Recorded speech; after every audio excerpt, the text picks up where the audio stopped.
Bom dia novamente. Quando nós usamos a expressão justiça social, o que vem às nossas mentes? Quando vocês ouvem a expressão justiça social, o que vocês pensam automaticamente em relação a isso? E aqui eu posso colocar isso de uma forma um pouco mais abrangente. Existe algum conceito que vem na sua mente? Alguma ideia? Existe algum tipo de grupo que vem à sua mente quando você ouve sobre isso? Existe algum tipo de representante, de pessoa, de figura pública que vem à sua mente? Então, por favor, se isso veio à sua mente, fique à vontade para responder. Isso contribuiria com os seus colegas ao lado, quer dizer, com os seus irmãos ao lado. Diga aí, Igor. Sempre que eu ouço o termo, vem à minha mente os mais desvalidos e marginalizados da sociedade e, de algum modo, sanar uma dificuldade que eles têm, seja financeira ou seja diante de um julgamento mesmo. Não tem ninguém para defender de certa forma, mas tem alguém por eles, entendeu? Com qualquer necessidade, saneamento básico, qualquer um. Perfeito. Então, aqueles que estão em estados de necessidade e os recursos que vêm para poder auxiliá-los. Essa é uma resposta bíblica e cristã, Igor. Mais alguém? Alguma ideia sobre isso? Representante, figuras, conceitos, grupos? O que vem à sua mente? Em termos de aplicação prática, eu costumo ver esse termo muito associado de uma maneira como um eufemismo até. Costumo ver associada a grupos políticos progressistas. A grupos políticos progressistas, e muitos me vêm à mente aqui, só em você mencionar isso, e algumas figuras, algumas pessoas também. Mais alguém? Grupos, conceitos, ideias, o que a expressão significa para vocês? Pastor? O que vem à mente assim, de cara, né, é sempre questões políticas, né, assim, reflexo de realidades políticas, causas políticas. É a primeira coisa que vem à mente, para mim. Assim, justiça social, parece logo em um político falando sobre isso e de como ele vai alcançar isso. Entendeu? Sim, perfeito. As respostas que os irmãos deram aqui a esta pergunta, sobre como pensam sobre o termo, o que vem à mente, estão todas corretas. Eu consultei 3 materiais para que a gente pudesse estar estudando aqui. Eu consultei o livro Justiça Generosa, do Tim Keller, é um bom livro. Eu consultei o livro um livro um pouco mais recente, do Scott Allen Davis, ou algo parecido da Vida Nova, e também um capítulo do livro, acho que Contra a Cultura, né? do David Platt. É interessante a abordagem dos livros, que são bem diferentes. Em termos de exposição bíblicas, todos pensam da mesma forma. Então, como eles pensam no assunto a partir das Escrituras? Eles vão tirar as mesmas conclusões, vão interpretar os textos bíblicos das mesmas formas. No entanto, o David Platt é um pouco mais pastoral, por assim dizer, aplica mais para o indivíduo a questão. O Tim Keller tem uma forma de aplicar o conceito, enquanto que o Scott Allen Davis pensa em outra forma em termos de aplicação. Por que eu estou mencionando isso? Porque ao ver o modo como estes homens reformados, bíblicos, eruditos, aplicam de forma inteiramente distinta o conceito, dá para ver que o assunto é difícil, não é um assunto fácil de se tratar. Por isso, eu vou me ater principalmente a questões de definições e também de exposição bíblica, em como o texto pode tratar conosco sobre isso, até para que, enfim, a nossa mente já seja primariamente moldada em termos em como a Escritura tende a nos dirigir sobre isso. Eu quero percorrer este caminho com vocês hoje em três perspectivas.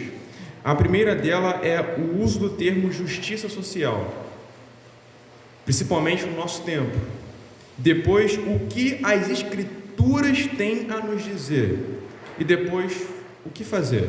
E seriam aplicações mais voltadas para o indivíduo aqui, e não de toda a forma abrangente que isso pode ser aplicado, porque senão seria bem difícil. Mas vamos lá, vamos para a definição do uso corrente do termo. E aqui eu peguei a definição do Scott David Allen.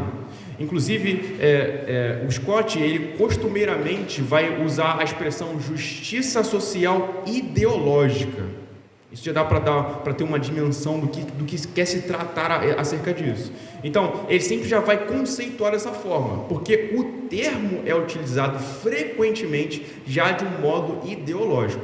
Então, se você for na sua faculdade, se você estiver entre a sua família e usar o termo justiça social, nunca vão pensar em termos bíblicos sobre isso, mas sempre vão pensar em termos ideológicos, como isso geralmente se conceitua, porque, enfim, é o uso corrente do termo.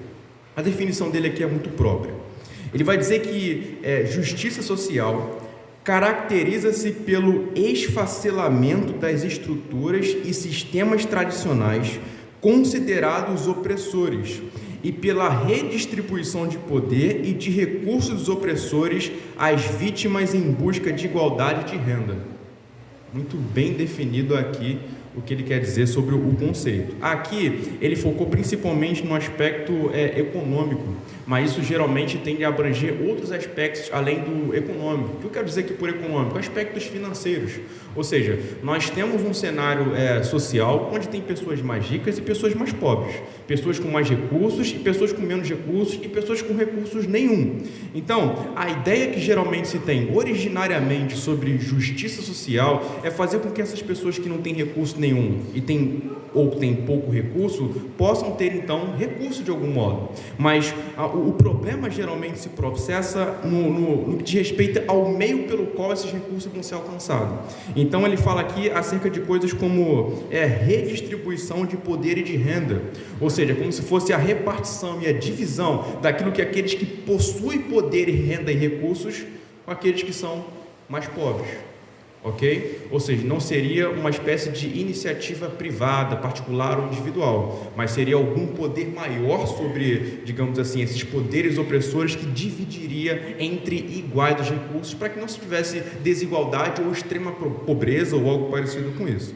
Então, a ideia originária é isso, tende a afetar aspectos econômicos, aspectos financeiros, recursos, como o Igor mencionou, questões de saneamento básico, questões de, enfim, cidades muito prósperas e outros que não têm prosperidade nenhuma, ou então pessoas muito ricas e outras em estado de miséria.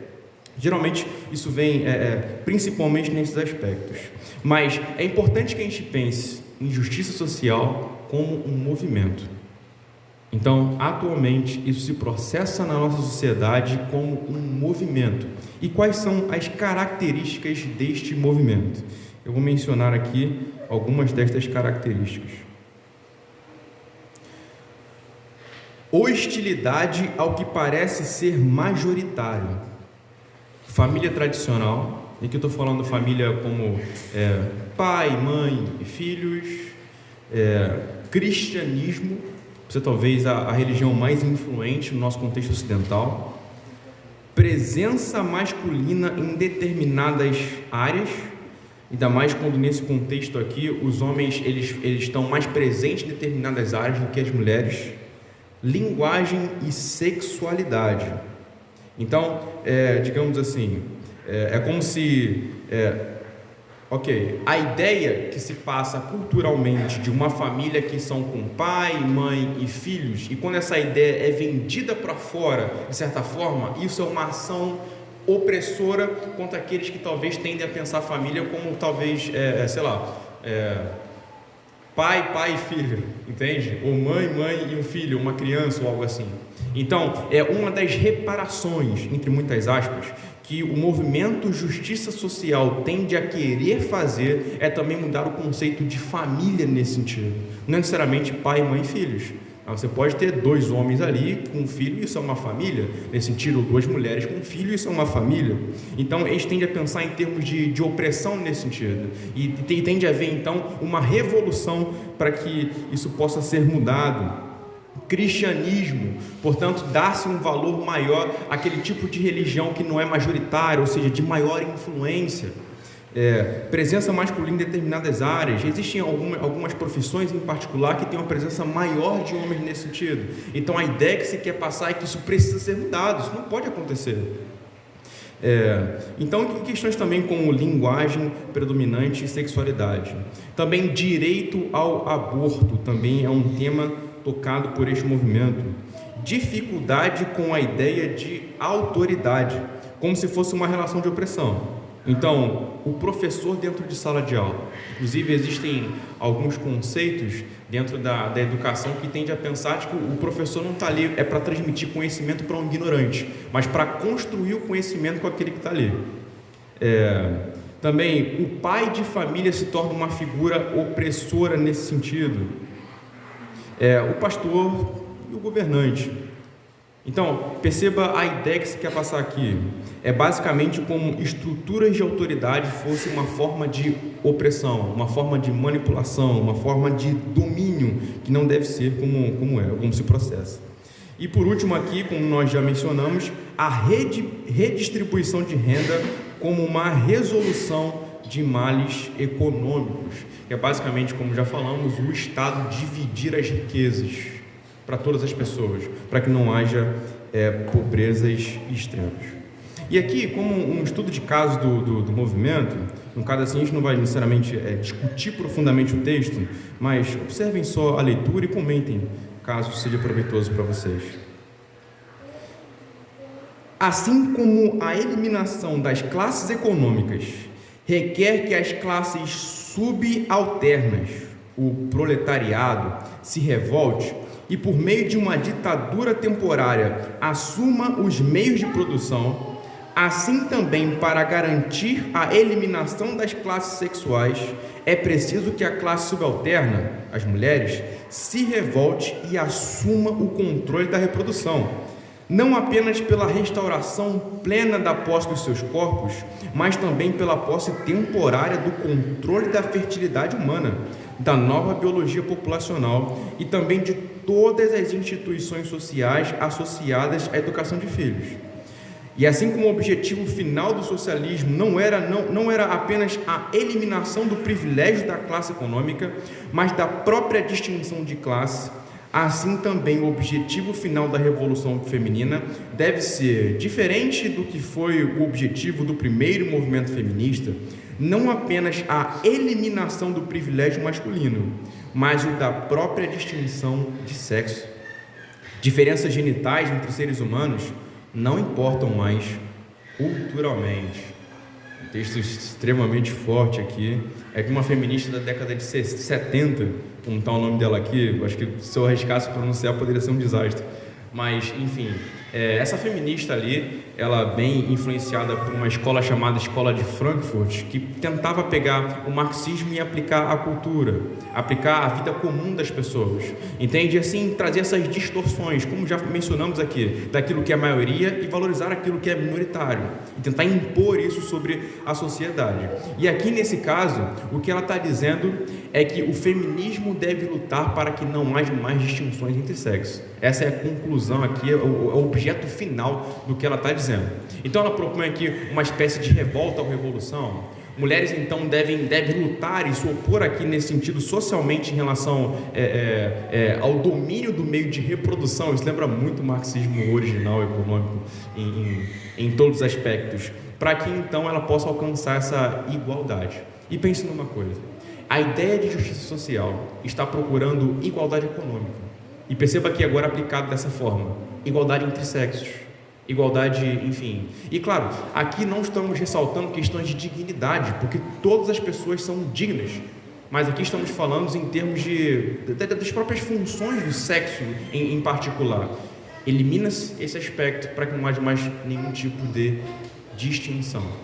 Então, falas como essas aqui são características do movimento de justiça social. Então, vimos até agora aqui o que seria uma definição de justiça social, como essa ideia de redistribuição de renda e tentar eliminar a riqueza, e agora vimos aqui características do movimento, sendo bem enfática nessa frase aqui e nessa fala dessa feminista.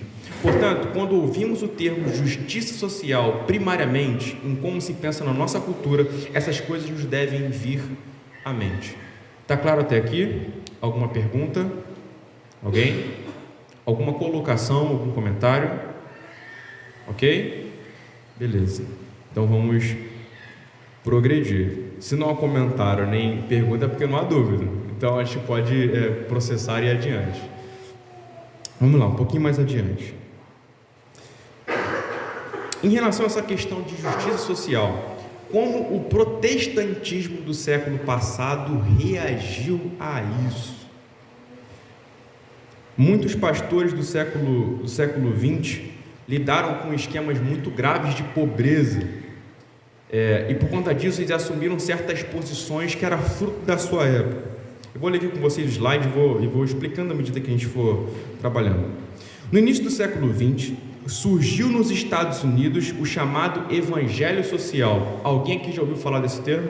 Evangelho Social, que tinha sua ênfase na pregação da libertação da pobreza e da opressão, de um reino de Deus como um reino que reduz a pobreza e as diferenças econômicas.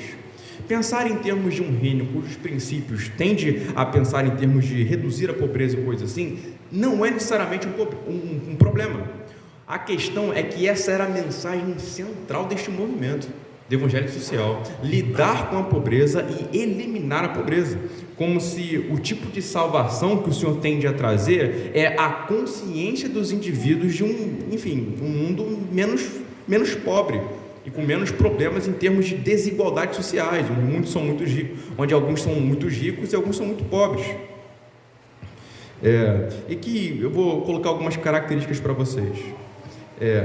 Esse movimento do evangelho social foi teorizado, ou seja, conceituado, pensado e escrito de forma sistemática, principalmente pelo pastor batista, entre muitas aspas aqui, Walter alguma coisa, que mais tarde vem a negar a doutrina da expiação, colocando Cristo apenas como um exemplo de altruísmo. O movimento desse tal de Walter aqui não começa com uma negação necessariamente do evangelho da fé. Começa com uma constatação de que existe pobreza e miséria, e a igreja precisa responder a isso. Mas com um tempo ele vem descentralizando o evangelho do meio do caminho, enfim, de onde deveria estar, e então ele tira a morte substitutiva do lugar e fala que Cristo morreu apenas como um exemplo. Foi um mártir exemplar apenas. Caio.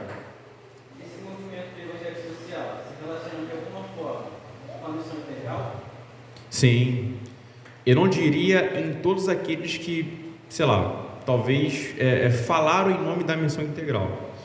Aqui no Brasil, por exemplo, onde esse movimento alguns anos atrás foi muito forte, tinham muitos proponentes que abraçavam claramente esse evangelho social, outros que abraçavam o evangelho social e falavam um pouquinho do evangelho também, e outros que não abraçavam esse evangelho social, apenas pensavam que deveria ter algum tipo de valorização em termos pelo pobre e tal, pela favela e coisas assim, uma vez que a situação econômica aqui do Brasil é bem ruim. Então, eu diria que era bem misturado nesses aspectos, mas a motivação central da missão integral, o que depois foi se descobrir, era essa ideia do evangelho social.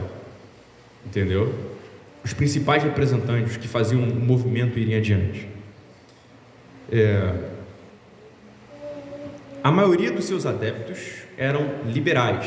Acredito que a maioria aqui deve saber o que é teologia liberal, né? Os teólogos liberais, eles tendem a ter uma visão crítica sobre os manuscritos bíblicos, por exemplo, sobre a literatura bíblica e coisas assim, e por isso vão negar questões como inspiração bíblica, também vão negar milagres na Bíblia, a ressurreição de Jesus e coisas parecidas com essas. A maioria dos cristãos protestantes que abraçaram esse evangelho social eram da classe dos liberais, portanto tinham já esses pressupostos de negação do sobrenatural nas Sagradas Escrituras, ou então de tirar a inspiração bíblica em algum nível. Eles possuíam uma compreensão pós-milenista das últimas coisas. Eu não quero ser injusto aqui com os pós-milenistas. Por isso eu queria perguntar quem sabe aqui o que é pós-milenismo, para eu poder explicar rapidamente, ou talvez você me explicar, enfim. Quem sabe aqui o que é pós-milenismo? Ou quem não sabe? O Diego sabe o que é pós-milenismo? Alguém sabe? Explicação? Vamos explicar então. O pós-milenismo é uma corrente dentro da escatologia que tende a ter uma interpretação particular do milênio. A gente tem, por exemplo, o amilenismo, a gente tem um pré-milenismo e a gente tem um pós-milenismo. O pós-milenismo tende a interpretar o milênio, que seriam aqueles 1000 anos do reinado de Cristo lá em Apocalipse capítulo 20, como algo que não é literal. Mas qual é a ideia que o pós-milenismo vai possuir, vai ter? É que antes do retorno de Jesus, vai haver uma sequência de avivamentos e um avanço exponencial do evangelho sobre todas as áreas da sociedade e uma conversão em massa. Depois que isso acontecer e as nações submeterem a Cristo, Jesus Cristo retorna assim e resgata o seu povo. Mas na escatologia, está claro isso? Esse ponto? Ok? Mas na escatologia do evangelho social, a ideia é que antes do retorno de Jesus, e vamos lá, nem todos eram liberais desse evangelho social aqui, entendeu? Mas tinham distorções do evangelho, eram heréticos, mas vamos lá. Eles pensavam que antes do retorno de Jesus, você teria uma resolução em massa da pobreza no mundo. É como se fosse o seguinte: a fome na África iria acabar, a miséria e a pobreza nos países latino-americanos também ia acabar, e você ia ter assim então um mundo extremamente próspero antes que Cristo retornasse. Você teria uma resolução do problema da pobreza no mundo. Era a ideia que eles tinham.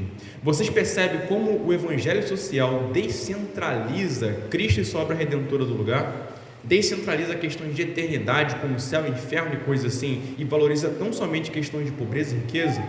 Pois é, isso aqui é a versão evangélica da justiça social, do conceito ideológico de justiça social. Eu vou dizer para vocês uma coisa: por muito tempo, tanto no meio acadêmico quanto fora dele, digamos que a maior influência do cristianismo veio dessas pessoas que pregavam esse evangelho social, que, enfim, abraçavam a ideia de justiça social e que falavam contra a pobreza e mazelas sociais. Os cristãos públicos dessa época, a gente está falando de teologia pública, os cristãos públicos dessa época eram os cristãos liberais que defendiam o evangelho social. Eles que foram os cristãos assim que era a voz pública naquele tempo, naquele contexto. Quando isso de alguma maneira foi melhor resolvido, ou seja, essa mudança, uma voz mais presente no panorama público em relação a assuntos como esses. Esse aspecto só foi corrigido quando homens como Francis Schaeffer, Carl Henry e Harold Ockenga começaram a falar sobre coisas assim, ou seja, fazer uma aplicação abrangente do cristianismo sobre cultura e sobre questões sociais. Antes dele, o que a gente tem é uma omissão fundamentalista. O que era uma omissão fundamentalista? Houveram cristãos que se posicionaram contra o liberalismo teológico ali no século XX, que de alguma maneira não falavam sobre essas questões sociais. Para se distinguirem nesse caso dos liberais, eles acabaram se omitindo. E portanto eles não falavam sobre cultura, sobre sociedade ou algo assim. Pelo contrário, assumiram uma fé de dentro da igreja, uma ortodoxia fechada, e não que dialogava, e não falava para fora, e não pregava para fora, e não estava dentro dos movimentos e contextos sociais. Nessa forma, os liberais e a teologia, enfim, esse evangelho social ganhou espaço, muito espaço, e enfim, e só vai ser corrigido quando esses homens que eram chamados de evangelicais começam então a se posicionar. Enfim, eles pregavam aqui um socialismo cristão, ok? Sexo é possível, a gente sabe que não. Mas enfim, vamos um pouco mais adiante. Claro até aqui, pastor? Eu quero se permite uma contribuição. Claro, por favor. A contribuição, se me permite, é na hermenêutica que esses homens acabaram apresentando para textos sobrenaturais. Como, por exemplo, João 6 e Marcos 6, que fala da divisão pães e peixes para milhares. A hermenêutica que eles empregaram, por exemplo, é de que não houve um milagre no sentido de que os pães apareceram no cesto, alçado e agradecido aos céus, mas de que as pessoas se comoveram ao verem o menino dar aquilo, os peixinhos, os pãezinhos, e então essa comoção tomou um ar generalizado, e todo mundo que tinha um pão e um peixe foi até Jesus, e aí houve uma grande distribuição. Isso é uma hermenêutica que é usada para justificar um milagre que foi milagre ponto. Então, eu acho um exemplo bom para você ver como o hermenêutica desse tipo pode influenciar associada à figura de um ato que foi sobrenatural, como nós conhecemos, um milagre. A minha pergunta, pode ser respondida agora, quando a gente vai fazer uma abordagem, qual é a relação que esse tipo de mentalidade estabelece entre pecado e pobreza? Ok. No caso, a relação que essa mentalidade do evangelho social... Com a leitura pecado e pobreza. Estou fazendo um fomento que eu acho que pode contribuir, mas se fosse tratar depois, não tem problema. No que eu já li, ou já ouvi sobre esse aspecto, dentro do contexto do evangelho social, e quem souber pode contribuir um pouco mais também, é que geralmente o pecado é mais processado em termos de opressão social e de negligência ao pobre. Então, como o evangelho social e a teologia da libertação, como vamos ver aqui um pouco mais adiante, processa questões como o pecado, é justamente cometer injustiça contra o pobre, é justamente a não contribuição ou a não caridade em relação ao pobre. E quando eles pensam em termos de pecado ou não pecado, retidão e coisa assim, eles sempre vão pensar tão somente no aspecto horizontal da questão, entendeu? Que é se resolver socialmente ou algo parecido com isso. Então, sempre que eu ouvi discursos sobre pecado, era sempre algo voltado para a reparação das injustiças feitas contra o pobre. Aí, nesse sentido, a própria figura de Deus fica descentralizada em relação a isso. Você não pensa em pecado como uma ofensa direta a Deus, mas como uma ofensa ao pobre. E o pecado, nesse caso aqui, são as injustiças sociais ou algo semelhante a isso. Então, você vê não sei se é uma boa resposta, satisfaz de algum modo? Concordo, sim. Inclusive, o Leonardo Boff vai falar sobre isso, ele vai dizer, no seu livro Teologia da Libertação, ele vai falar que a pobreza é um estado de pecado sofrido. A pessoa está sofrendo o pecado dos outros, então ela é pobre e a pobreza é pecado nesse sentido. Né? Caramba, cara. Um resultado objetivo. E faz lembrar, por exemplo, até no início do século passado, no Brasil, a gente teve movimentos onde havia exaltação de figuras de justiça social, aspas, como Antônio Conselheiras e grupos assim que faziam justiça social e eles eram tidos Padre Cícero, né, e coisas assim do mercado clandestino, na mentalidade de alguém que era tipo um profetismo judaico. Né? Eles inclusive interpretam os profetas judaicos como justiceiros sociais. Né? Eles eram caras que botavam a roupa no trombone justamente por causa da injustiça social. Sim, essa expressão aí sobre os profetas eu já ouvi uma vez também, mas essa questão aí eu não tinha ouvido não, é realmente bem grave mesmo. Isabela? Adonis, seria por essa abordagem que você falou, que os justiceiros sociais têm a respeito de pecado, seria então por isso que é tão fácil para o justiceiro social que se diz protestante hoje em dia deslegitimar pecados como homossexualidade e esse tipo de pecado que se relaciona muito mais dentro de um aspecto de identidade e Deus. Seria muito mais fácil para essas pessoas dizer que isso não é pecado, justamente por não ter implicações diretas de pressionizar o próximo? Sim, exatamente. Eu falo isso com certeza, até por acompanhar algumas figuras, como por exemplo, Henrique Vieira, Berlofa e esqueci o nome dele, Ronilson Pacheco. Eles vão falar claramente, exatamente nesses termos. É pecado? Mas enfim, isso fere o próximo e rompe as relações? Se isso não acontece, então não é pecado.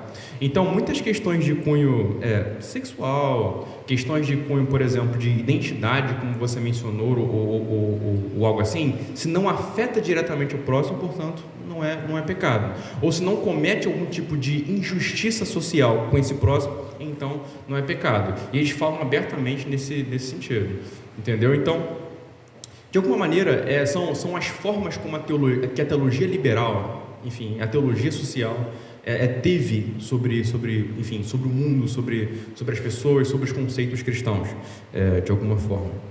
Claro até aqui, mais alguma pergunta ou colocação? Luquinhas? Justiça social, teologia social, pode ter alguma coisa a ver com a teologia da prosperidade?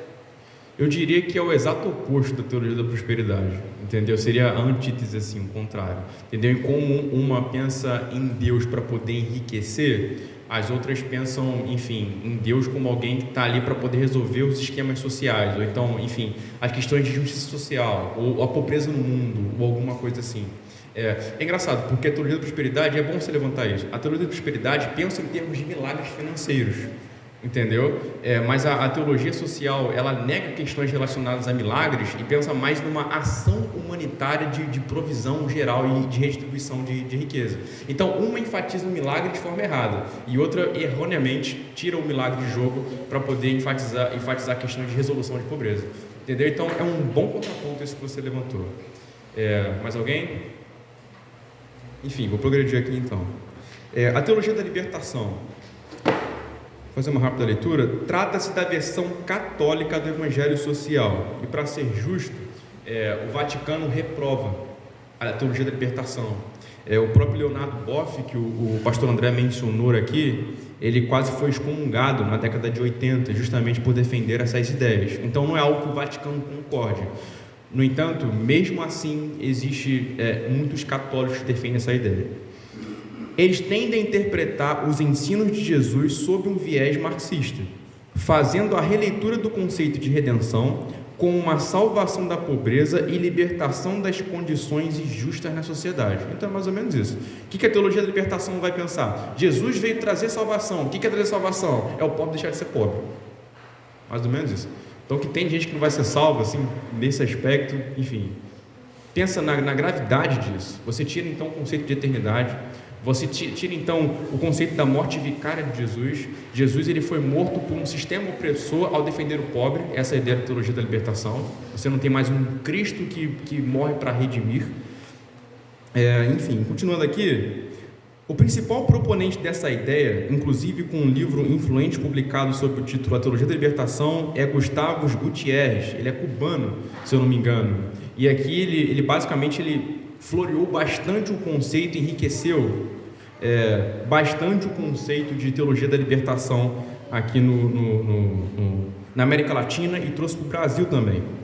No Brasil temos Leonardo Boff como principal representante dessa escola. E o Leonardo Boff é um cara, como é que eu posso dizer, publicamente influente, até em universidades, seja privadas ou públicas ou coisas assim. Ele é um homem que tem uma voz. Leonardo Boff é um homem que tem uma voz, reconhecido academicamente e muito habilidoso, por sinal, muito habilidoso. Mas enfim, essa aqui é basicamente uma visão geral de como o conceito se expressa na nossa cultura, carregado de ideologia, e as versões cristãs que houveram do conceito de justiça social no protestantismo e no catolicismo. Agora, eu gostaria que nós pudéssemos penetrar na visão bíblica sobre isso. Mas antes, uma fala importante. A Escritura fala sobre justiça social, de certa forma, sim. Mas a Escritura não fala sobre justiça social com base nos mesmos pressupostos que esses ideólogos falaram aqui. E é interessante que a Escritura, inclusive, lida com o tema de pobreza e riqueza com o termo justiça, sim. Entende? Então, é possível repensar a ideia de justiça, no caso, em como se aplica na vida do pobre, da miséria e coisas assim, a partir das Sagradas Escrituras. Então, eu quero começar a pensar com vocês em termos de Antigo Testamento. O que o Antigo Testamento começa a nos dizer sobre isso?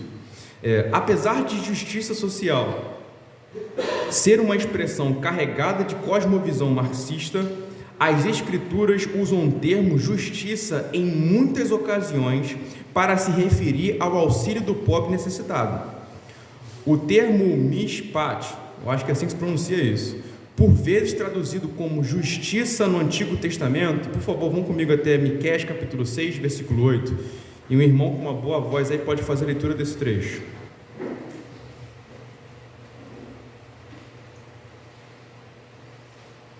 Vou terminar aqui a sentença, então o irmão lê, por favor. Diz respeito tanto a um julgamento imparcial, onde todos são punidos pelo mesmo critério diante de um agravo, e todos possuem também os mesmos direitos. Então, o que esse termo no Antigo Testamento tende a significar? Punição igual para todos diante de um crime.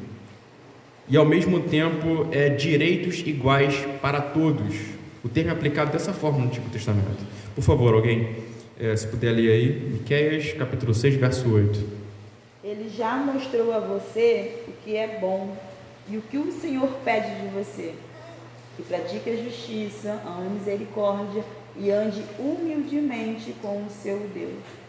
O termo justiça aqui, que nós vamos ver também em outro texto bíblico, é esse termo mishpat, que carrega essa ideia de direitos iguais para todos.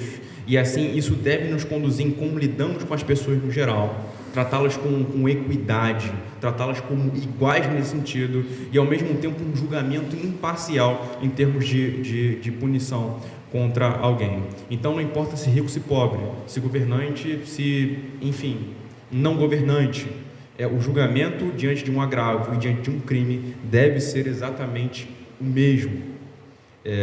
Enfim, isso aqui é uma reparação bíblica para um caso de injustiça social. Abram, por favor, em Isaías capítulo 58.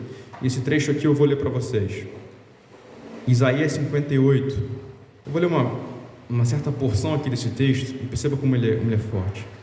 E vocês vão ver que essa expressão mishpat vai aparecer em algumas ocasiões aqui e eu vou falar quando ela aparecer. Grite a plenos pulmões, não se detenha. Erga a voz como a trombeta e anuncie ao meu povo a sua transgressão, a casa de Jacó os seus pecados. Mesmo neste estado, ainda me procuram dia a dia. Tem prazer em saber os meus caminhos, como o povo que pratica a mishpat. E não deixa o direito do seu Deus. Perguntam-me por sentenças justas, tem prazer em se aproximar de Deus, dizendo: por que jejuamos se tu nem notas? Por que nos humilhamos se tu não levas isso em conta?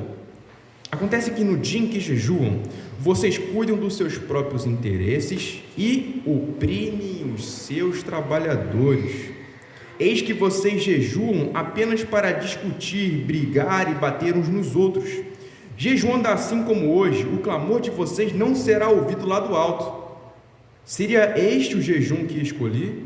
Que num só dia a pessoa se humilhe, incline a sua cabeça como junco e estenda debaixo de si pano de saco e cinza? É isso que vocês chamam de jejum e dia aceitável ao Senhor? Será que não é este o jejum que escolhi? Que vocês quebrem as correntes da injustiça, desfaçam as ataduras da servidão, deixem livres os oprimidos e acabem com todo tipo de servidão? Será que não é também que vocês repartam o seu pão com os famintos, recolhem em casas os pobres desabrigados, vistam os que se encontram nus e não voltem para as costas ao seu semelhante? O termo aqui também para injustiça é um antônimo aqui desse mishpat. Então, qual a ideia que se quer passar? É de que na Escritura existe sim uma espécie de retidão e justiça que tem por objetivo reparar injustiça e ter um julgamento igual para todos. Então, perceba a preocupação de Deus aqui com o pobre.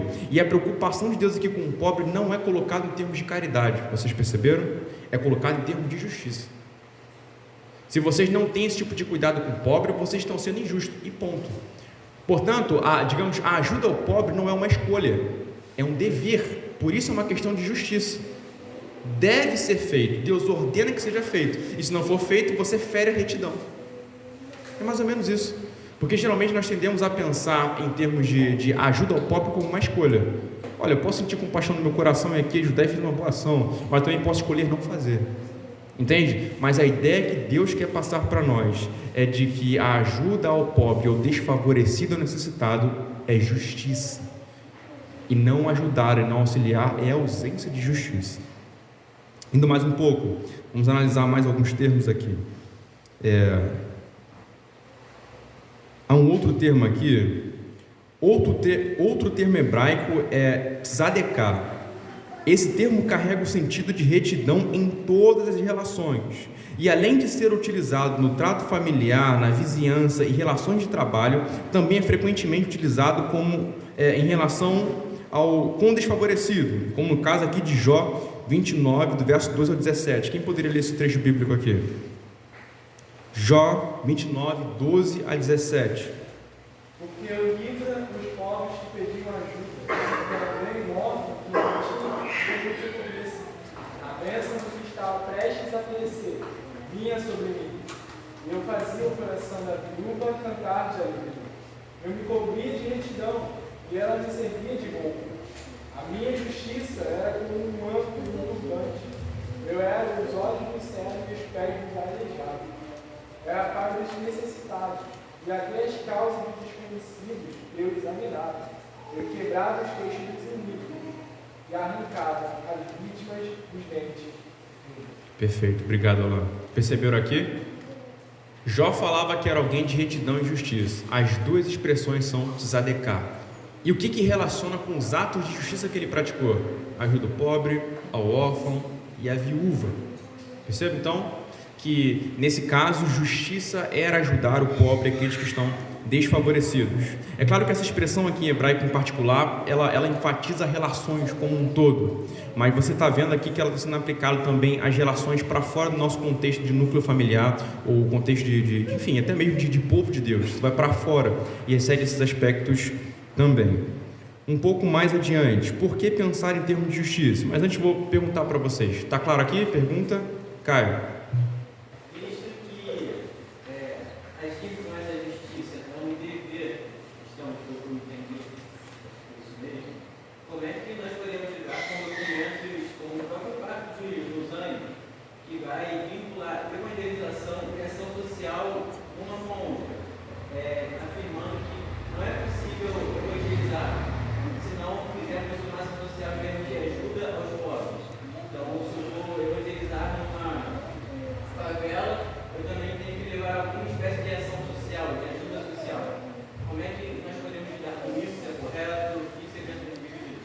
Pacto de Lausanne, olha, essa é uma pergunta muito boa, cara, muito boa.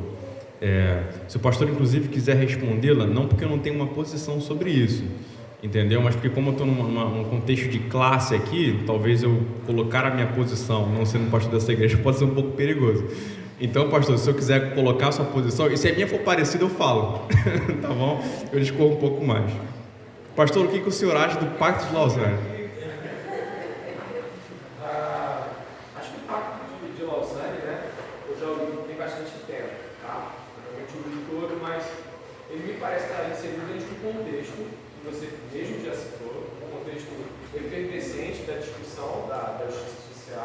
Esse termo, inclusive, justiça social, foi cunhado objetivamente por um pensador desse assunto em 1971. Então, a gente está indo um pouco, o Pacto de Lausanne, um pouco disso tudo. Eu penso o seguinte, respondendo, acho que eu peguei pelo menos metade da questão do Caio, foi sobre nós devemos pensar sobre levar o Evangelho e, obrigatoriamente, temos que levar ações sociais juntas. Foi isso que você falou. Eu acredito que essas coisas são distintas. Há uma percepção do que é o Evangelho me faz compreender claramente quando eu estou levando o Evangelho, ou seja, a anunciação das boas novas e também das advertências quanto à permanência na rebeldia. Então, necessariamente, levar o Evangelho não nos obriga a ter de fazer uma ação social. Isso nunca vai poder ser unido como se fosse o Evangelho dependesse de uma entrada para a ação social. Mas o que acontece muitas vezes é também uma negligência da ação social.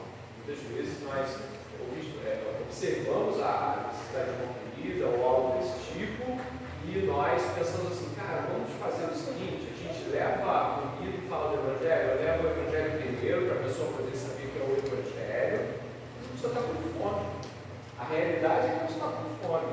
Eu acho que o grande desafio é essa união errada de Evangelho é levar comida, que também é a palavra, e também essa distância que muitos de nós, e talvez a própria igreja local, deva se engajar mais na perspectiva da necessidade ao seu redor, de negar que existe. Quantas vezes as pessoas já bateram na nossa porta e pediram roupa, pediram comida, pediram passagem, muitas coisas. Então, cara, eu acredito que o Pacto de Lausanne, quando fala assim, o Evangelho todo para o homem todo, não é isso? Essa é a frase, é a máxima do Pacto de Lausanne, o Evangelho todo para o homem todo. Por trás disso existe uma realidade de que o homem todo também seja um homem físico. É desdobramento evangelical a boa obra.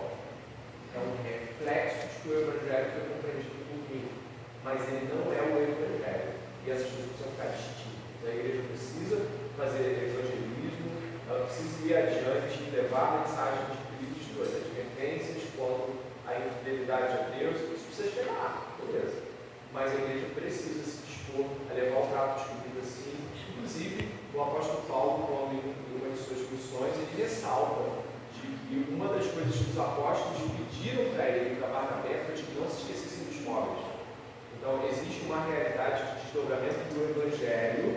dentro dessa perspectiva da ação social. Eu acredito que exista, mas nunca deva ser equilibrado ao ponto de que, se não houver uma coisa, não tem outra, ou de que há uma coisa. Espero ter respondido. Concordo inteiramente com a fala do pastor.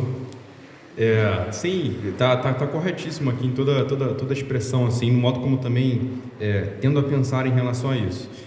O Pacto de Lausanne, então, na década de 70, acho que 1974, eu cheguei a lê-lo também há um tempo atrás, ele tinha uma particularidade ali, onde o evangelho social, por exemplo, ali, que explodiu perto da década de 70, estava muito presente, e tinham bons representantes, inclusive. O Francis Schaeffer estava compondo o Pacto de Lausanne. O John Stott foi a principal liderança em relação a ele, como também o J.I. Pack e outros homens assim também. Acho que a ideia principal do Pacto de Lausanne é pensar em termos da missão da igreja, no que diz respeito à implicação do evangelho na missão da igreja no mundo como um todo. Entendeu? Então é basicamente o seguinte, beleza, uma igreja carregada pelo evangelho, uma igreja que é afetada pelo evangelho, ela vai pregar para que as pessoas se salvem. Mas como a igreja que é salva pelo Evangelho também pratica boas obras, como está em Efésios capítulo 2, versículo 8 a 9, como está, por exemplo, naquilo que Tiago vai falar mais para frente, então a igreja também vai demonstrar preocupações com o pobre. Agora, em contextos de classe média e rica, isso não é necessário. Em contextos mais pobres, isso precisa ser feito em dado nível, entendeu? Principalmente em contexto de comunidades, favelas, em coisas assim, onde pessoas às vezes não têm realmente o que comer ou algo parecido. Então, de alguma maneira, a missão cristã nesses casos envolve a proclamação do Evangelho de forma central e objetiva, principal, mas também a ajuda de recursos aos pobres como uma expressão de uma comunidade salva pelo Evangelho. Ainda dentro do assunto que o Caio puxou, como isso poderia se relacionar com a comunidade cristã e o indivíduo que é cristão, o membro da igreja? Porque, por exemplo, dentro daquilo que ele fala, pelo menos aqui, até onde eu já vi, dentro do meu contexto de Baixada Fluminense lá no Brasil, muitas vezes, quando as igrejas, ou pelo menos as comunidades saíram nesses atos evangelísticos, elas acabavam levando justamente o que alimentar, o que vestir, justamente para ter uma voz, por assim dizer. Mas isso é um movimento comunitário, da comunidade cristã, em relação à comunidade ao seu redor. E aí a gente ouviu um pouco sobre essa questão de pregar o evangelho ser distinto daquilo que é desdobramento do evangelho, mas como isso se aplicaria, por exemplo, em ter distinguindo atitudes individuais e atitudes enquanto comunidade, que esses de evangelho de doação, ajuda, tinha uma expressão um pouco mais da comunidade cristã, por assim dizer. É interessante essa pergunta em alguns aspectos. Eu acredito que isso tem muitas implicações.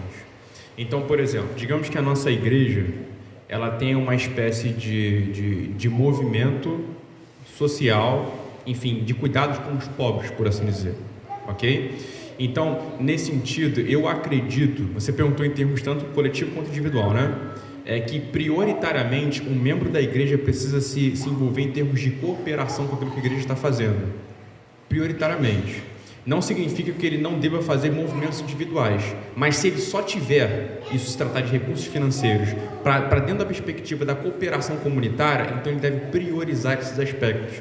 Porque quando você está dentro de um contexto comunitário, de cooperação por algum tipo de ação social e de justiça aos pobres desvalidos, alguma coisa assim, a atitude ela pode ser melhor pensada e melhor feita do que dentro do contexto individual, entendeu? Então, dentro do contexto individual, nossa possibilidade de ajuda é um pouco mais limitada. Dentro do contexto comunitário, a gente consegue ajudar e servir de uma forma um pouco mais abrangente e mais eficaz. Então, nesse sentido, eu acho que cobrar a ideia da comunidade, da cooperação da igreja na comunidade é mais importante do que as ações individuais nesse sentido. Enfim, considerando que para que isso possa caminhar é necessário engajamento individual, entendeu? Até para que o contexto cooperativo assim, possa ir adiante, é necessário que indivíduos estejam ali servindo e se engajando e coisas assim. Não sei se responde, mas acho que a ideia é justamente de priorizar o que a comunidade está fazendo nesse sentido, porque pode ser mais eficaz, pode ser também melhor pensado e, enfim, penso tendo a me inclinar essa posição. Não sei se você vai falar sobre o 2 Coríntios 4:8, para eu orientar, você vai falar? Eu farei uma breve menção de 2 Coríntios capítulo 8, mas pode falar.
Vou tentar responder, mas obrigado pela questão.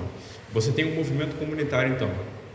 Você tem a Igreja da Macedônia levantando ofertas para os irmãos de Jerusalém, e você tem Paulo agora motivando a Igreja de Corinto a fazer o mesmo, ok? Então, assim, você tem esse movimento comunitário que eu acredito que deva ser priorizado, isso nessa perspectiva. Então, é basicamente o seguinte, só para sintetizar aqui o que eu queria expressar. Se eu tenho uma ação, um movimento da igreja em relação a isso, e eu tenho basicamente talvez alguma outra ideia do que eu possa fazer individualmente, mas tem que optar entre as duas coisas, o movimento coletivo deve estar em primeiro lugar, nesse sentido, entendeu? Porque é mais eficaz, é mais prático, e também, se você está dentro desse contexto de comunidade, até uma expressão de obediência e de comprometimento, entendeu? Então tem esses aspectos. Mas eu diria que dentro dessa questão de como isso deve constranger os nossos corações em termos individuais, no livro Discípulo Radical, do John Stott, ele fala algo que é muito interessante, porque ele trata desse tópico, e ele vai dizer o seguinte: economize mais para poder dar mais, gaste menos para poder dar mais para as pessoas, entendeu? Então, tenta fazer talvez uma leitura de gastos mensais, de gastos semanais, e ver aquilo que é prescindível, ou seja, você não precisa disso, e compara com as necessidades horizontais, de pessoas da sua família, contexto da igreja e contexto de fora também, porque família, igreja e lá fora também há uma necessidade que precisa ser reparada em termos de ajuda ao desvalido, nesse sentido. Então perceba, os gastos que eu estou tendo no dinheiro que me sobra excedente, depois que eu paguei todos os meus boletos, são gastos centrados no luxo e benefício pessoal, ok? Pense nessa questão, nessa aplicação pessoal nesse sentido. Ou então, de alguma maneira, eu tiro daquilo que eu tenho, mesmo que isso vá contra um pouco daquilo que eu queria fazer para poder ajudar quem precisa. É necessário fazer esse tipo de medida também ao engajar-se na ajuda ao mais pobre. Ajuda ao mais pobre. Respondeu? Pastor? Eu queria ressaltar o que você já colocou, o contexto da carta, o contexto interno, né? De resposta à factualidade. Sim. Então, nesse sentido, ele se faz distinto, talvez, de um olhar mais amplo, porque ele corresponde a uma obrigação pactual da comunidade cristã de Corinto em relação à sua percepção universal da família de Deus. Então, nesse sentido, apesar de, obviamente, a motivação da boa obra permanecer em Cristo Jesus, digamos assim, o ordenamento disso se faz um pouco distinto devido a ser dentro da comunidade. Sim. Pô, perfeito. Uma das coisas que eu geralmente tendo a pensar, e aqui eu estou falando uma particularidade, não estou aplicando a ninguém, mas em termos particulares, é se o gasto que eu possa estar tendo às vezes com roupa, entretenimento, até mesmo livros e coisas assim, são além das coisas que eu verdadeiramente preciso. Existem questões que são necessidades, é diferente, mas se são além das coisas que eu preciso, porque se são além das coisas que eu preciso, talvez esse gasto possa ser pensado em termos de o que outros precisam, entende? Isso pode ser uma devida cooperação para o contexto de igreja, enfim. Eu vou um pouco mais adiante, para pelo menos a gente conseguir fechar o pensamento do Antigo Testamento. Vamos lá. Por que justiça? Há pelo menos 2 fatores que nos levam a pensar no auxílio ao necessitado como justiça e não apenas como compaixão ou caridade. Primeiro, todos os seres humanos são feitos à imagem de Deus, possuindo valor e direito intrínseco. Segundo, todos os recursos são de Deus. Portanto, se temos recursos para ajudar o pobre e não o fazemos, cometemos pecado e injustiça. A ajuda ao necessitado não é opcional, ela é dever, ela tem que acontecer. Então, essas 2 verdades, o homem feito à imagem de Deus, portanto a gente não pode ficar confortável com ele no estado de miséria. Segundo, os recursos são de Deus e não meu, eu não posso escolher o que eu faço com o meu dinheiro. Quem escolhe o que fazemos com o nosso dinheiro é Deus, não nós. O nosso dinheiro às vezes pode não pertencer ao Estado, mas pertence ao Senhor, e Ele que define o que nós devemos fazer com o nosso recurso, porque é dele, um pouco mais adiante aqui a frase do Scott David Allen: justiça requer que se admita o que significa ser humano, isto é, que todos possuímos dignidade e valor inerentes com direitos inalienáveis, uma declaração dos direitos humanos. Fazer justiça é tratar a todos como seres de valor incomparável e respeitar os direitos que lhe foram dados por Deus. É amar o próximo como a si mesmo. Isso é chamado às vezes de justiça comunitária e é dever de todo ser humano. Nós devemos fazer isso e nos engajar com esses aspectos. Pode ser, meus irmãos, que isso seja uma perspectiva, uma parte da vida cristã no qual estejamos um pouco míope e não estejamos dando tanta atenção. Talvez começar a revisar as economias que fazemos, os gastos que fazemos e coisas assim, possa ser um bom passo para que a gente comece a pensar em termos de justiça, com os recursos que são de Deus para ajudar o outro. Um pouco mais adiante, eu vou tentar fechar aqui com essa parte sobre a expressão do Antigo Testamento, principalmente ali no Pentateuco, em termos de justiça aos desvalidos. Primeiro, em Deuteronômio capítulo 15, versículo 1 a 8, eu acredito que os irmãos conheçam esses conceitos, por isso eu vou passar direto, tá bom? Não vou fazer a leitura do texto não. Então, em Deuteronômio capítulo 15, versículo 1 a 8, é falado acerca da lei da dívida perdoada por 7 anos, após 7 anos. É mais ou menos o seguinte: se alguém tinha alguma dívida ou algum recurso que devia a alguém, seja por empréstimo ou alguma coisa assim, quando se passava esses 7 anos, essa dívida era perdoada, de modo que a pessoa não precisava ou não deveria ser cobrada mais. Entende isso? Então imagina que você tem uma dívida por 7 anos, que perdura por 7 anos. Após esses 7 anos, essa dívida era perdoada. Acabava basicamente assim essa relação entre dívida e devedor ou algo parecido. Essa era uma forma de auxílio aos pobres aqui no Antigo Testamento. A cada 49 anos, as terras voltavam aos seus donos, ou seja, aqueles que tinham posse delas originais. Então, isso é chamado no Antigo Testamento como o ano do jubileu. Então, se alguém... Por que acontece? Você tinha a terra prometida, que Deus deu ao povo de Israel como um todo. Era posse do povo. O povo, às vezes, algumas pessoas, por ocasiões de extrema pobreza, tinha que vender as suas terras. Mas depois desses 49 anos, eles podiam requerer novamente essa terra. Porque provavelmente eles se venderam como um escravo, ou eles perderam tudo, ou estão em estado de miséria, e, portanto, tiveram que abrir mão desta terra. Perceba, mais um recurso nacional e social do Antigo Testamento para lidar com o contexto de pobreza. Não estou dizendo que isso se aplica diretamente ao nosso tempo hoje, não tem como fazer isso, Isso era para o Estado-nação teocrático de Israel. No entanto, você perceba aqui um princípio de ajuda ao pobre, dívida perdoada após 7 anos, e esse ano de jubileu que traria de volta as terras de quem teve que dá-la. Lei da respigadura. O que seria isso? Quando o campo, no período da colheita, o campo de um homem que possuísse, claro, campos, digamos, o fruto do campo caísse no chão, na terra, ele não poderia recolher. Ele tinha que deixar no chão para os pobres recolherem as espigas que estavam lá, enfim. Então, perceba que, e é engraçado, ou quer dizer, não engraçado, mas é bom nesse sentido, porque o texto fala que isso se aplicava tanto ao povo de Israel, natural de Israel, quanto ao estrangeiro também. Então, o estrangeiro, ou seja, alguém fora do povo, também seria favorecido acerca dessa lei. Isso era uma boa resolução para a pobreza. Eu coloquei uma observação aqui, em Deuteronômio capítulo 23, versos 24 e 25, em relação a algo que eu acho interessante. Havia uma lei também como você deveria fazer esse recolhimento.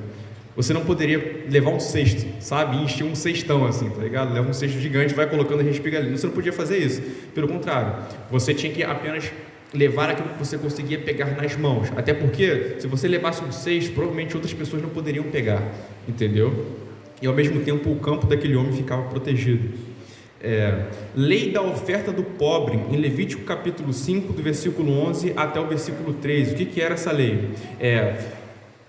A oferta que era exigida no tabernáculo para sacrifício era um cordeiro, mas quando não se tinha um cordeiro, por ser muito pobre, ou você dava 2 pombinhos, ou dava um éfa de flor de farinha, ou alguma coisa assim, entendeu? Ou seja, você não tinha capacidade de ter um cordeiro, você não tinha posses, mas você não ficava, digamos assim, excluído do ato de oferta.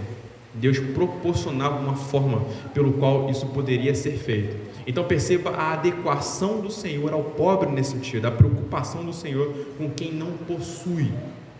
Um pouco mais à frente, em Deuteronômio capítulo 26, versículo 12,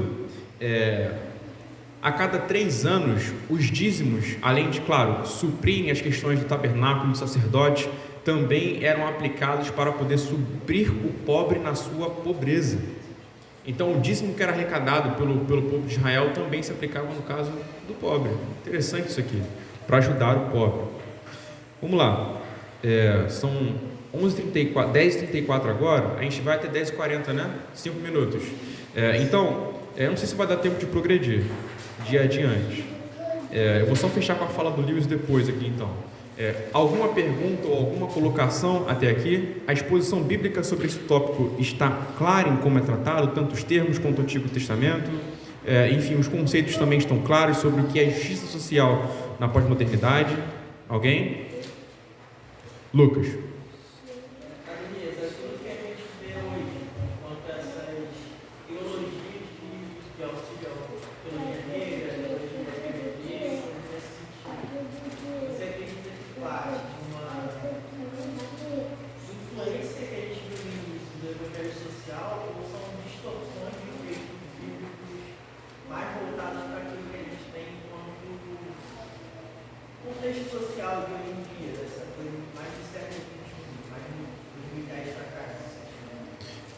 É interessante porque, digamos assim, a teologia negra surge num tempo parecido com o evangelho social ou a teologia social. Talvez algumas décadas de diferença, mas bem pequenas também. A teologia negra, ela surge na década de 70 com um homem chamado John Cone. E ele começa a fazer todas essas... Já viu o Ronilson Pacheco falando das coisas? Nada de novo ali, entendeu? Ele pega tudo desse John Cone.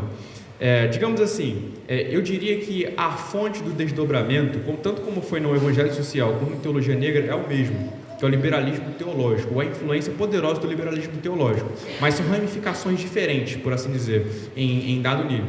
Então, mesmo essas ideias, como por exemplo a teologia negra, já tem raízes lá atrás e já se processaram lá atrás.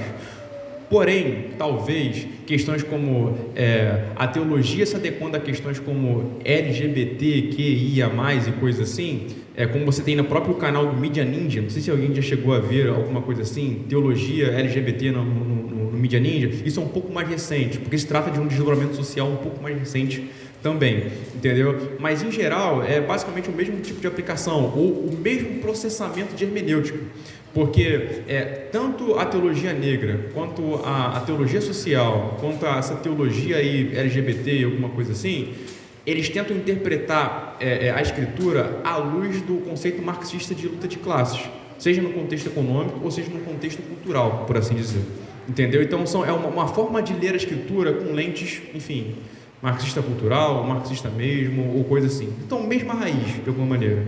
Não sei se ajuda ou se respondeu. Mais alguém? Dentro desse aspecto da justiça social, tem a questão do racismo. Eu estava lendo há algum tempo atrás, um texto que o pai me trouxe ao Evangelho, sobre o racismo estrutural, de modo que o pecado afetou a humanidade a tal ponto que esse mesmo pecado causa desdobramentos na cultura, né? E ele também explica um pouco isso no livro dele. Eu gostaria de saber de que modo enquanto cristãos consegue trazer uma perspectiva correta, ampliada acerca do racismo presente na sociedade, sem recorrer a essas pautas progressistas, por exemplo, o Jesus como um homem negro, como racistas e tudo mais. Então, assim, enquanto cristão, como a gente consegue trazer uma perspectiva correta acerca do racismo e principalmente como a gente deve se encaixar, se portar em posicionamentos de políticas públicas assim, tal, que falam sobre racismo e tudo mais. E eu acho que é uma pauta importante como cristão que deveria ter um pensamento bíblico coerente. Então, assim, dentro desse aspecto aí. Olha, eu acho que essa pergunta vai ser melhor que a minha resposta, mas eu vou tentar aqui. Foi muito boa a pergunta, de verdade. Eu acredito, Douglas, que existam algumas implicações de linguagem e procedimento, em como o cristão talvez ele deva, digamos assim, lidar com isso em termos públicos. Qual é a linguagem adequada que ele deve usar? Como ele deve se posicionar em relação a isso? Qual lado da luta ele deve abraçar nesse sentido? Essa resposta eu não tenho para te dar, porque pessoalmente é um posicionamento de formação, entendeu? Então é algo que eu estou ainda processando para poder entender, formar convicções para que eu possa expor mais para frente. Mas em geral, se eu pensar basicamente em como a escritura lida com o racismo, eu acho que essa não foi exatamente a sua pergunta, mas como a escritura lida com o racismo, ela lida a partir do conceito do próprio Evangelho de Jesus Cristo, que derruba as separações étnicas, entendeu? Então você tem Colossenses capítulo 3, versículo 11, você tem Efésios capítulo 2, ali do versículo 13 ao versículo 21, onde Jesus basicamente fala que a partir de quem ele é, da pessoa dele, ele rompe as barreiras culturais entre homens e homens, tornando-se mediador cultural entre homens e homens, assim, em certo nível. Então, digamos assim, o Evangelho, ele rompe essas barreiras culturais e esses preconceitos raciais também, entendeu? O próprio conceito também de imago Dei, de homem ser feito à imagem de Deus, traz essa ideia de dignidade humana como um todo, entendeu? Então a escritura é claramente contra o racismo, entendeu? Essa é o que a teologia bíblica, enfim, ortodoxa vai dizer sobre esses aspectos. Agora, como comunicar isso com a devida sensibilidade, talvez é algo que para mim está em desenvolvimento, e como talvez eu mesmo posso fazer isso, entendeu? Diga.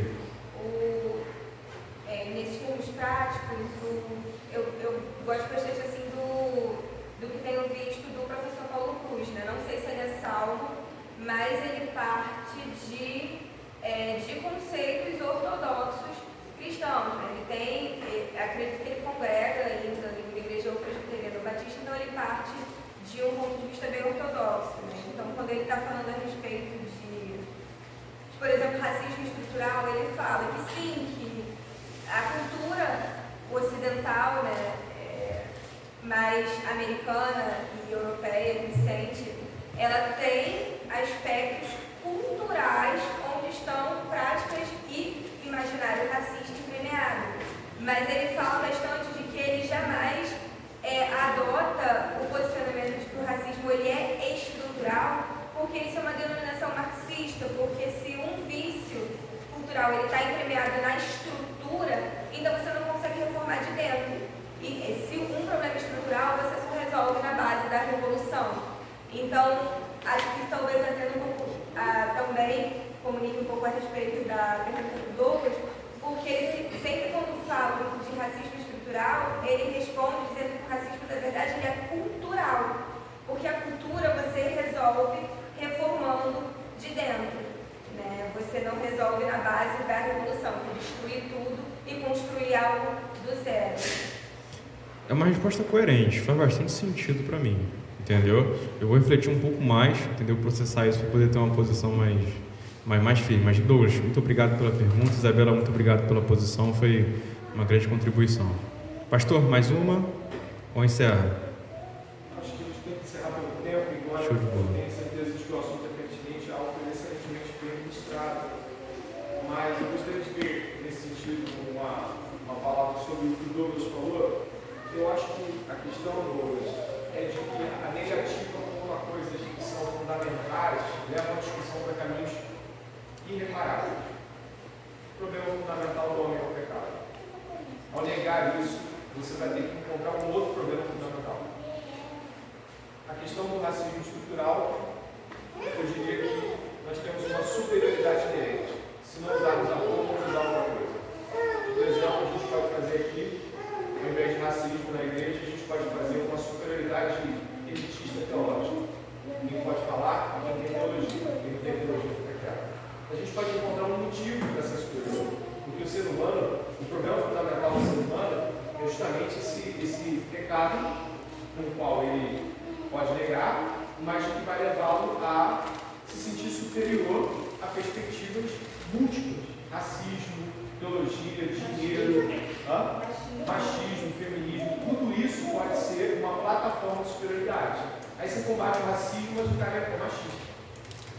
Aí você combate o feminismo, mas a moça que ela é feminista, ela não vê que ela também é elitista, ela gosta de dinheiro. Por exemplo, você vai combater uma coisa, você vai contra outra. Porque no coração do ser humano mora esse senso pecador de superioridade. Se ele se acha suficiente de Deus e dirá de todos os outros. Acho que o problema fundamental é o pecado, e esse problema não está na pauta de nenhum desses que buscam discussões laterais às escrituras. Então esse é o problema fundamental. O outro problema que eu considero importante é que muitos dos cristãos negam a validade da discussão das temáticas. Então não existe racismo. Existe racismo. Existe, mas a gente precisa trazer isso para a orientação cristã de superioridade inerente à resposta pecadora do homem à pressão social. Então acho que a problemática é negar o pecado, isso é intelectual. Você vai encontrar uma vastidão de falsas respostas. Negar o problema é uma outra questão que muitos cristãos fazem mesmo. Não existe racismo. Não existe racismo. Talvez ele seja o desdobramento de um problema maior, mas ele existe. Né? Estrutural, por exemplo, a tecnologia marxista. Mas, de fato, se você for olhar a estrutura, você vai ver que em determinadas perspectivas sociais, os brancos parecem prevalecer, mas esse não é o problema. O problema é maior. O problema é por detrás do cenário. Então, a nossa dificuldade em lidar e argumentar em relação ao pecado, todos vocês estão aqui, e os seus desdobramentos, nos leva a abarcar a discussão a partir do pressuposto deles. E aí a vitória do erro, né? O que é errado vai se sobrepor. E, assim, nosso professor nos deu grandes indicativos de como as pessoas que tentaram encontrar uma solução fora dos problemas fundamentais que a Bíblia apresenta, acharam, na verdade, outros problemas. Solução nenhuma. Então, negar o problema fundamental e negar que há problemas subjacentes, acho que são dois problemas seríssimos. Entendeu?